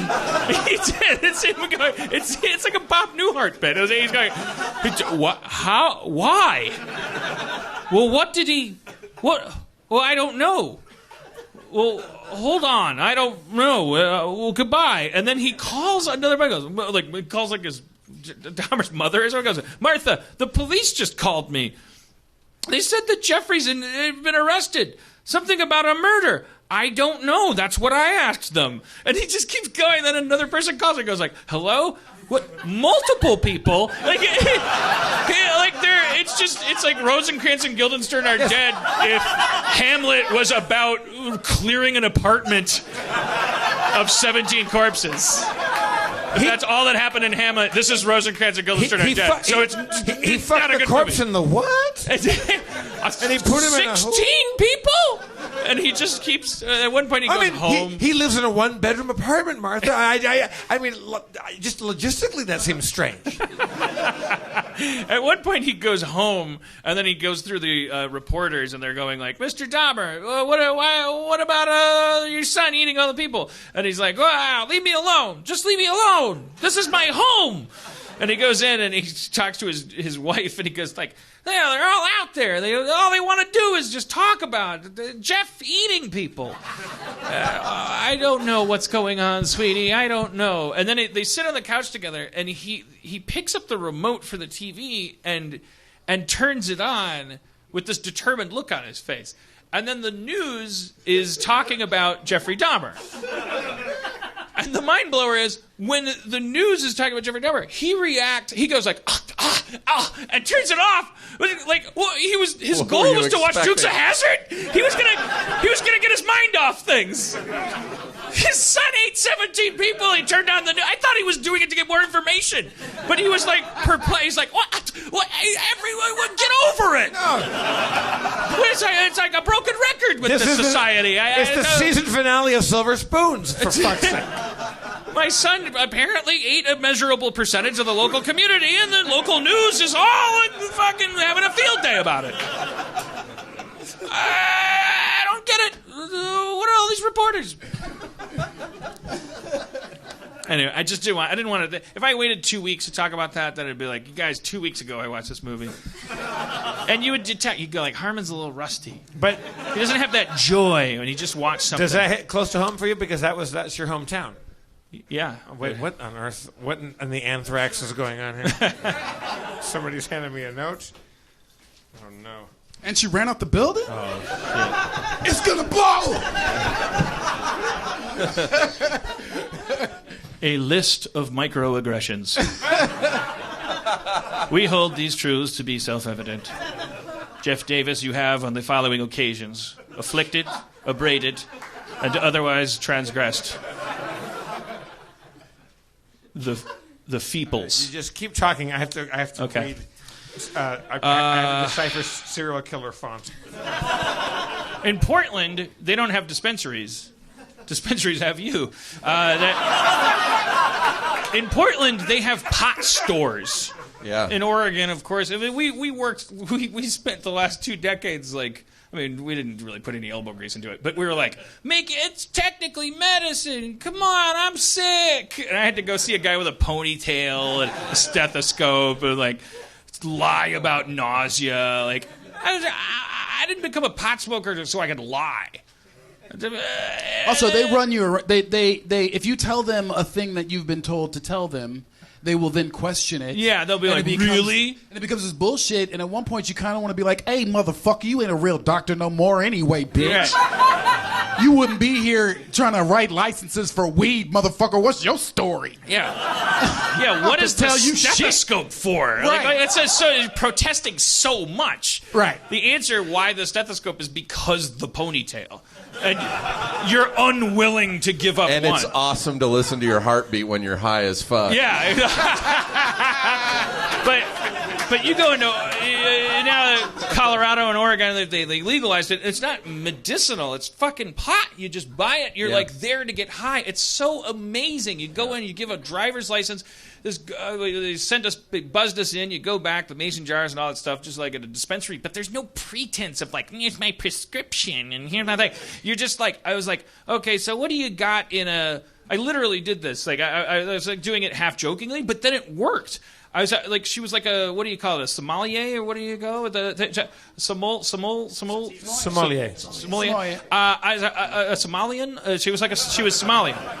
I said She boarded your ship and took you. I said, what do you have in a 44-year-old walking around Portland, tends to check his pulse for 20 minutes if he gets too high, but likes the and as she was like listening, I was like, you know, I'm here to do a public radio show, but I got to be sober 3 hours from now, but also I can't get on the plane with too much, but like also just describing like yeah, I didn't vote for Trump, but you know, I'm starting to lose faith in liberals, and I just feel like nihilistic and anarchistic again, but I don't want to feel that way, and I feel like part of it is emotional. She's like removing jars from a group as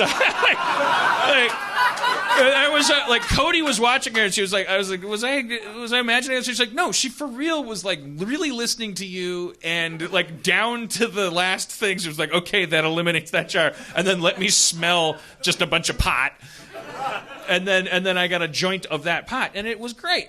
It solved the. It was great, yeah. She might have been fucking with me, but Well, in Portland, that's what they do in Portland. They make a big deal about this one's got faux beans, it's made out of lettuce, and this one's full of mint flavor, and it's good for reading. And like, it's a weird thing. You go in LA, they do that a tiny bit, and it's on the signage, but no one does that. But in Portland, they have cards, and they want to get your number and stuff. It's a weird. The language was. I swear, I wish I had recorded it. I was like, because it was so like it was, you couldn't write it, and it was like so sincere, and it was like all this chestnutty after mellow, exactly. and a come down with lemony. A lift up, and a giggle puss, and a thing. Soaring cerebral effects. I walked into if I've told it before, stop me. I was on the road in Washington State with Ryan Stiles and Greg Proops and like the Who's Line guys, and we pulled off the road. There was a sign that said, "Deli, weed, liquor." And it's like a barn in the middle of a farm. And we pull off there, and Greg's like, "Oh yeah." And then it's 10. It's exactly 10 a.m. And they had just opened up, and we walked in, and there's like 3 24-year-old guys working there, and they were clearly just high as Georgia pines. Like they had already really gotten it on. And the cast of Whose Line Is It Anyway walks in. And 24-year-olds grew up on that because their parents would watch that with them when they were 6. Because that was family TV that they could all watch together. And they like absolutely freaked the fuck out. Give him a suggestion. Give him a suggestion. Give him a suggestion. They'll get out. They forgot to charge us. It was amazing.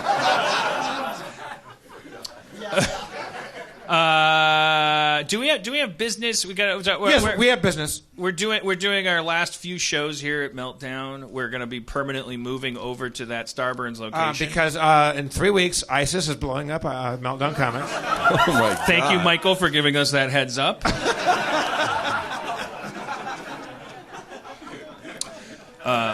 Yeah. But we have a lot of special alumni guests that are coming on the next 2 weeks to send us off in grand fashion here. Right. Are they supposed to be surprises or? Let's keep it a surprise. I heard one name and I was like, oh, goody. It rhymes with Faye Meno. It's Jay Leno. Oh shit! No, it's not Jay Leno. I'm joking. Jay Leno's not coming. Good. Boo. But we'll be doing that, and then we'll go. Yeah, I don't know. Do you guys still care about the tax march? Isn't that happening? Oh in a yeah, week? yeah. Thank you. April 15th. We got to do that. I'm exhausted too. No, we're going. We're doing it. I'm and hoping the march will like awaken something in me because we gotta do it. I think we should all make signs. All of us make signs and beautiful big signs that say "paid protester." But like really dress up. I use my tax refund on this protest. Yeah, I wish there was a way to. I mean, it's like we all look at our crystal balls and we go like, "Well, we already know that they'll just look at record numbers of people flooding the streets of their hometowns and like saying, show us your taxes." But It all makes a difference. Cynicism is the biggest tool of any repressive regime. Anything you do that shows your participation, always helps. Because it's not always. him that we're trying to affect; it's the people watching the televisions that are just in mixed company and are like on the bubble or up in the air or confused. Like I couldn't believe the women's march was like, we're still riding that wave because it was just sheer numbers, and people get cynical about it not having an actual effect. Like, I mean, they can kiss my grits. That's right. Even if just That's a hard line, Dan. That's a hard line. even if it just galvanizes other people that see you doing it, that is something right there. As I said before, imagery for this illiterate asshole is everything. He looks at pictures, he sees them, and they affect him, and it bothers him. But it's so let's the go out and people. make pictures happen because he reads pop-up books for a living. So we And it's the undecideds, as much as we always joke about that. Like, how could you be undecided during the election? But it's like more like, are you undecided between being a Bernie Crat and a neolib or something like that? Like we're coming up on a huge hurricane of stuff, and like we need to me when I'm like getting in arguments or watching arguments online, I'm always thinking of the people that are nowhere in sight. They're just the people watching. And that's why I always have to try to remind myself, like, are you the smartest, funniest person in this conversation, or are you the angriest piece of shit that's like wishing? I'm starting to see these arguments erupting between different factions where people that would have us believe this is about health care and universal health care, in fact, meaning they want ostensibly everybody to be healthy, are saying when they don't like the way an argument is going, well, then burn in fucking hell and enjoy 8 years of Trump, you piece of shit. And it's like, all right, well, that's bumping up against your universal health care. But I'm not, and I don't want to even like poke that hornet's nest. I had a good experience on this last trip we did. We did Akron, Ohio, Indianapolis, and Louisville, Kentucky. And Akron's a little more red than Indianapolis, which is actually, you can find, like, it's kind of blue in Indianapolis. And I had a resist pin on that Greg Proops, like some fan of his, gave me, like a little safety pin that had like beads that resist on it. And in Akron, they kind of see it, they notice it, but they don't talk about it. In Indianapolis, people came up and said thank you, like awesome. And we did our show, and we banged on Mike Pence because he's from there.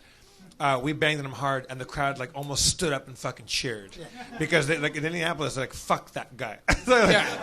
Let's go find out where he lives. Oh, he sold his house; someone else lives there now. But like, let's still go. But you know that, I mean, like when we talked earlier about how the internet is making some people feel like the plague is at their door, and that's where it's a crucible for racism and stuff. And that's another thing. Is like if that person, that mythical construct, that person that has been feeling from reading their Facebook feed that someone took their job, they're also gonna see like they need to see, and they'll want to dismiss it. They'll go like, oh, look at all those lesbians and biracials like just wanting to take my job, and they're marching about it. Blah, blah, blah. But there's people that are on the bubble, that are in the air, that are like, I feel this pressure. I feel like the world's changing, and I'm scared of the world and all this stuff. And I think that's why it's so important that those signs are really funny and that there's like happy looking people out there, and it's like and shit doesn't get fucked up and set on fire. My favorite sign was a sign in Scotland during the Muslim ban marches, and they marched in Glasgow and shit, and a sign said, "Your ma was an immigrant, you absolute roaster." I don't even know what a roaster means. It's fucking you absolute roaster. That's so. You know what a fucking roaster good. means. Also, at the end of the day, the reason that we amass is to show that there are more of us, and that you can have 750,000 of us show up very peaceably, or you can Right. have 75 of us show up armed. Right. And at the point that we all start to head out to the town square, the government and people in charge should sort of be like, shit. Let's go ahead and talk to these people. So one of the reasons you want to go to rallies and you want to go to marches is so that we don't have to be in those smaller numbers having to do fiercer shit. Yeah, protests scare the establishment. They really do, and letters and calls and all that shit. It's tedious and it's fucked up. But I'd rather go out there and be silly and have a tambourine and be a fucking noisy asshole and do it every goddamn weekend, anytime you're free, and do it, because we have an idiot president who hates turning on the TV because it's all he watches. It's all he does. He doesn't read books. He doesn't read the paper. He turns the TV on, and if he sees imagery of people all over the country and all over the world mocking him, it affects him. So and it's like a Dick Clark special. If you're living in a town where you're actually in the minority as a liberal, like, I mean, my heart goes out to you, and I God knows I haven't done anything difficult during all of this shit, but like, just as a suggestion, it's like, oh, there's not going to be 17,000 people in my town flooding into the square, and also there might be a bunch more people showing up and kind of like glaring at me that are on the other side.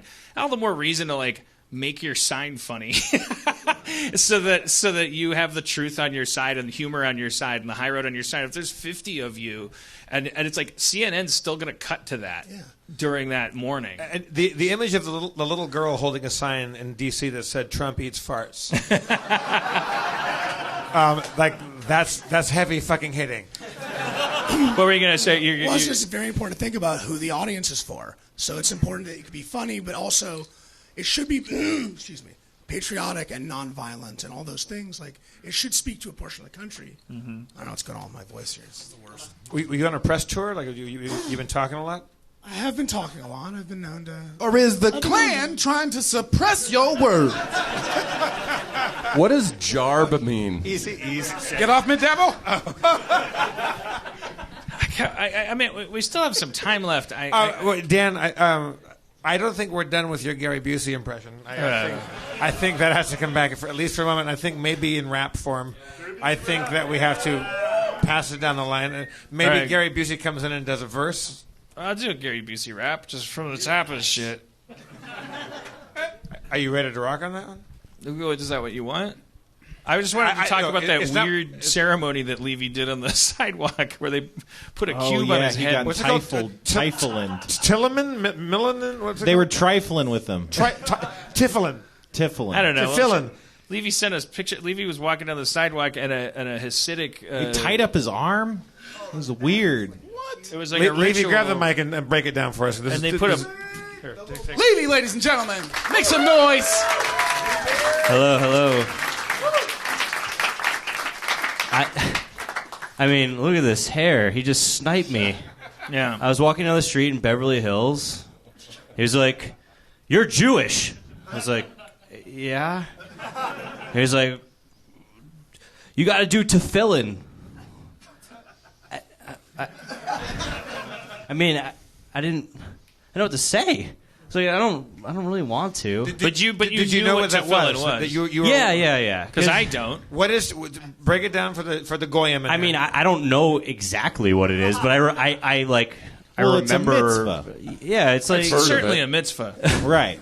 Well, I remember like in college, the local rabbi knew who I was because my roommate was more religious a little bit, and he introduced me. He was a good guy. Like we went to like a class once where like everyone got to discuss Judaism and God and whatever, and I was like, I don't know, and everyone would say their thing. It was an open discussion, and he liked having me there because I represented the side that doesn't believe.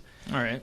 So you're setting us up. You're saying, he's a character. I'm kind of a secular Jew, is what you're saying. Yeah. I'm culturally Yeah. Jewish, definitely. Yeah. But I'm not practicing. Right. But he one time in college was like, "Oh, Levy, come on, you got to do some tefillin." And I was like, "I don't want to." And the same situation. And Right. I was in this restaurant on campus. And then there was another guy on the other side of the room, and he's saying like, "Come on, you got to have this thing. It's really delicious." And then it broke into this argument between the people saying, "Tastes great." Tefillin. No, it's a reference to a light beer campaign from the '80s. I couldn't even. I can't believe I didn't think of that pun. I couldn't. I thought it was the thing you did between acts. Like, there's going to be a magician, and then you'll do something to fill in, and then another act comes on, and then you'll do another thing to fill in. And... All right, so you were familiar with tefillin. The photos I saw, you looked like a Hellraiser, like a Cenobite. There was the black plastic cube on his head. It's a little wild, yeah. It's not. It doesn't look ancient at all. It looks what the fuck is cybernetic. tefillin? I've seen the cube before. I didn't. Yeah. It's like this. I mean, a Hellraiser cube. Cody described it as like some kind of like S&M thing with like you had straps a belt wrapped and, like, around your arm. Yeah. It's like they wrap it around your finger and then all the way up. So how did they start? You said yes, I'll do tefillin, and then he starts wrapping your arm, or did he? He was just the like, cube come on, it takes 30 seconds, and I was like, I don't really, and he just kept getting, he got it out, and I was like, all right, well, I guess I have to. And then what is the process? Like, what and were then he starts wrapping it around and then it stays on your arm in this place, and he's giving you Hebrew words to repeat. It's because it's a prayer, I guess. And then he like wraps around my head, and it looks like I got this cube in my head. Yeah. You're out on a public street in this? Yeah, in front of Earth Cafe, and everyone's fucking watching me do this thing, and I was like, I don't want to do this. I don't know what I'm saying. Did he ever say? And I don't want to. He gave me a piece of matzah for Passover. Thank you for your fucking tefillin. Here's a piece of matzah. That's not like a Dorito. That's not like a treat, right? It's like no flavorless. It's like a soda cracker. You eat it because you can't. You're not supposed to eat. Yeah, you eat it because you can't. Yeah, exactly. Yeah, no, I'm saying like Wait, I have a Jewish question. I don't know. Oh, nice save. Nice save. I have a Jew question. I don't know that I'll be able to I have a answer. question for the Jew on stage. I got a Jew question. let's just have a quick Q&A. No. Levy. Wow, that's fucked up, dude. Levy, answer me this. Is there a worse breakfast than matzo brie? What? No, matzo brie's not that bad. Great nuts. It's eggs and crackers. It's yeah.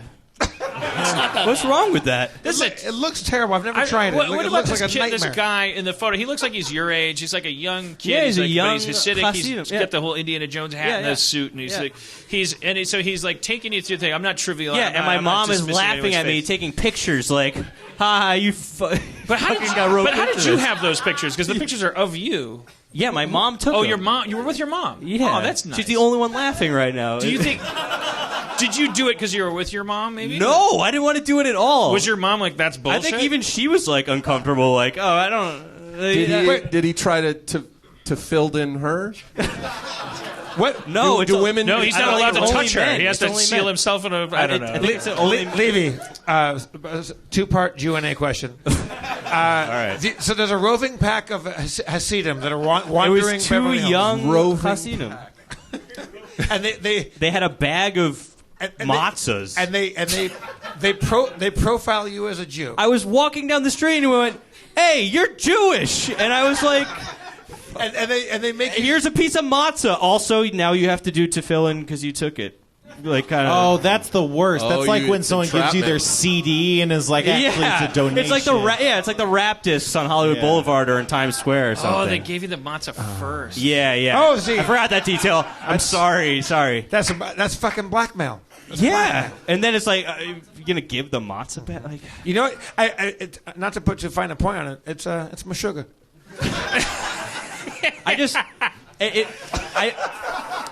I'm just curious. He agreed. It was my I don't want to turn Was it into it like sugar? a xenophobic dogpile thing of like, what's with you crazy people? But no, I just saw that incident on that street. Like that guy, was he like? Well, how did you feel about him emotionally as a person? Like, I mean, were you mad at him, or did you feel like no, I mean, connection? Would you save a spider from going down on his head? I don't know.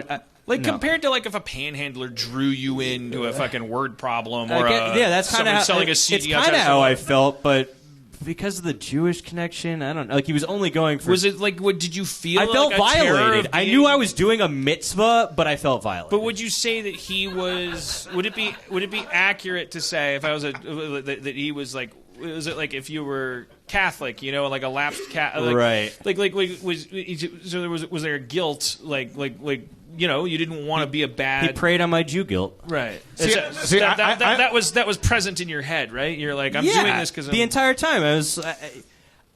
I didn't know how to say no to this. I mean, I don't know if I wouldn't know how to say no to him if I was if he. But the if it difference could have is been that he anyone wouldn't else say, asked "You're me Jewish anything, to and me." I probably wouldn't have known how to get out of that situation. I was just doing a show in Utah, and there was a couple Mormon guys, and they would make you put on magic underwear.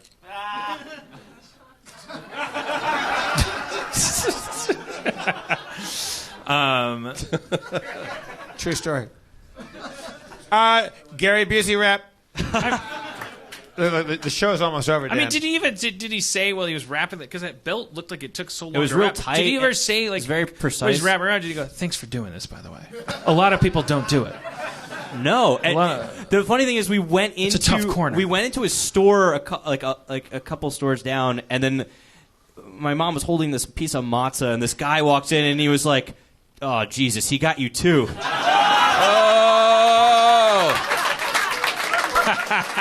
This guy.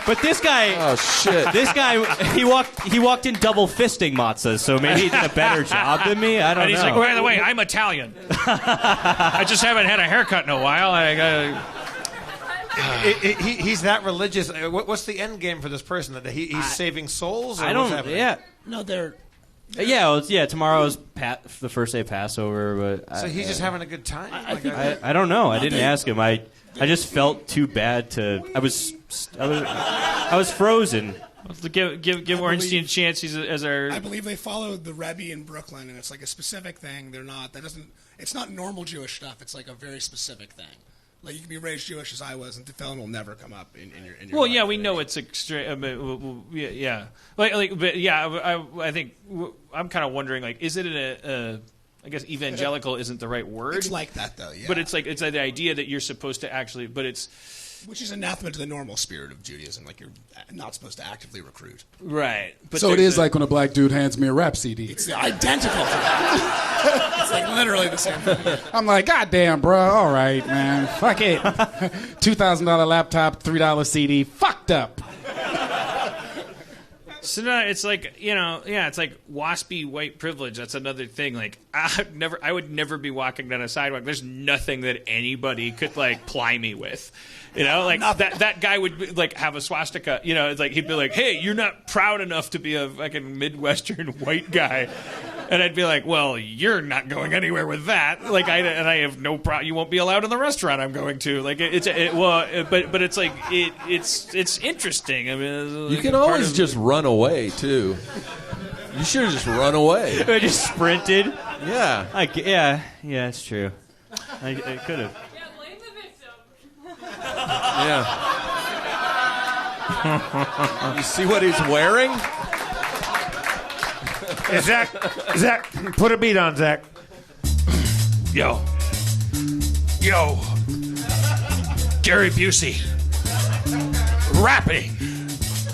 I'm Gary Busey, rapping. It's made up, but here's the thing. My name is Gary Busey. I'm here to say I fucked your mama in a bale of hay, but I'm Jesus Christ with a spirit. I fucked your mama. She fears it. I went inside her head. I came out of her pussy and made bread.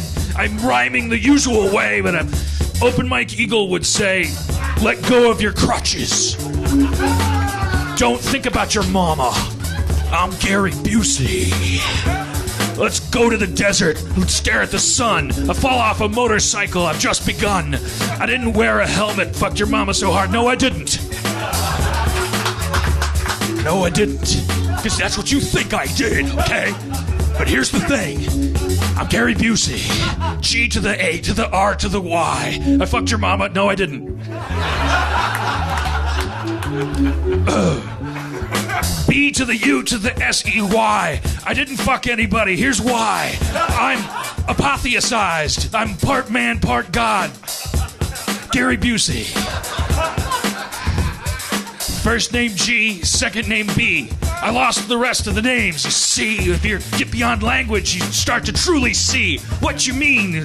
I'm a P, a split P. Half is me, the other half is not me. It's the other half I see. It's a mirror of me, a split P mirror of me. When I sit in a bowl, I think about the sea and all the salt.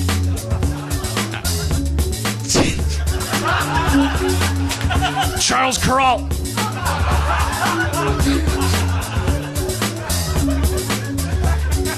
Gary Busey. When I go to the sun, I didn't fuck your mama. Okay, hold on. Just give me a second. I'm gonna bring it all home. We talked about race, we talked about black, we talked about white, we brought it all back. I'm Gary Busey. I got a dent in my head. I can see things that you won't see till you're dead. I'm a spirit. I go up to heaven. Do you know what movie I love? Seven.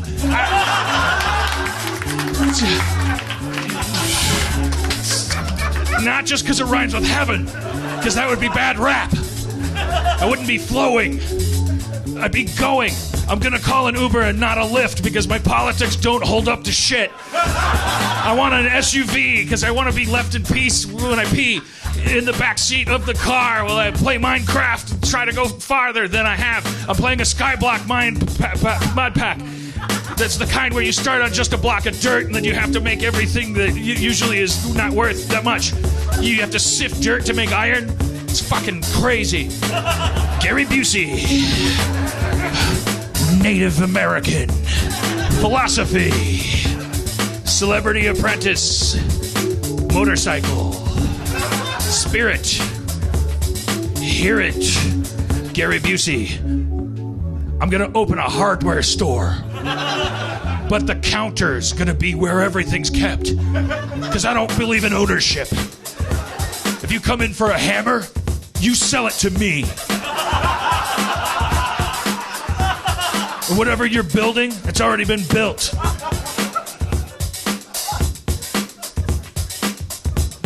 No. Time travel's the dot you connect. I'm bigger than that. I'm bigger than everything. I'm bigger than the American eagle.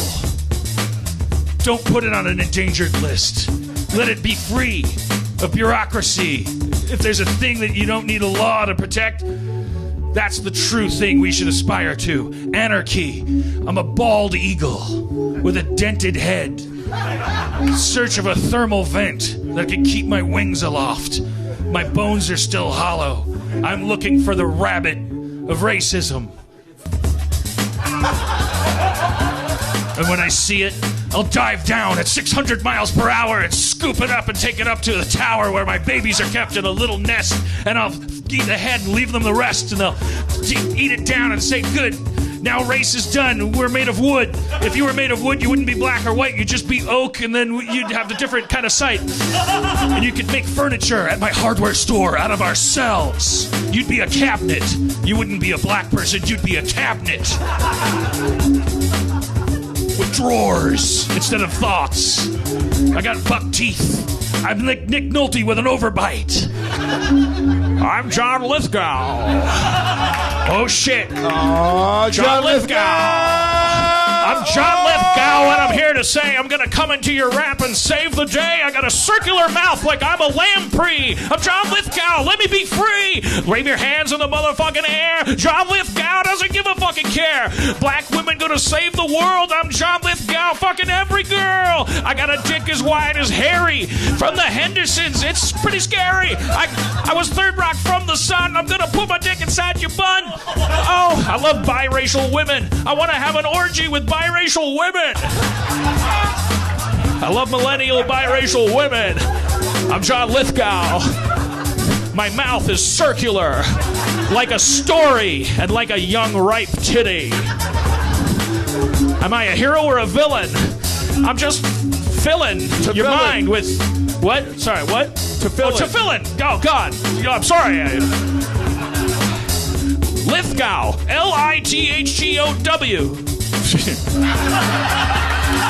Thank you for coming to Harmontown, everybody. That's been our show. Steve Levy. Steve Agee. Brandon Johnson. Incredible.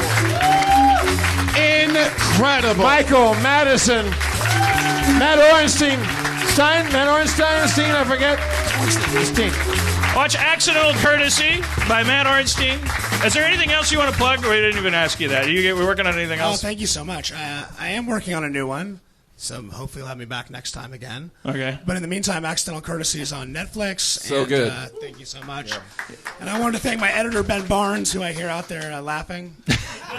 And thank you so much for having me. We'll take that out in post. It's a little joke for him. Thank you, Matt. I'm Jeff Davis, your comptroller. Dan Harmon is your mayor, everybody. Thank you so much. Spencer Crittenden. Spencer Crittenden as well. Okay.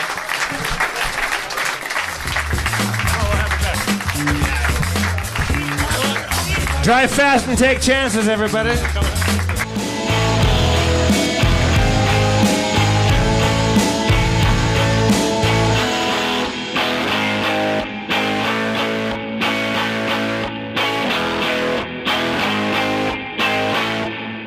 Did you get any of that? It's a good show.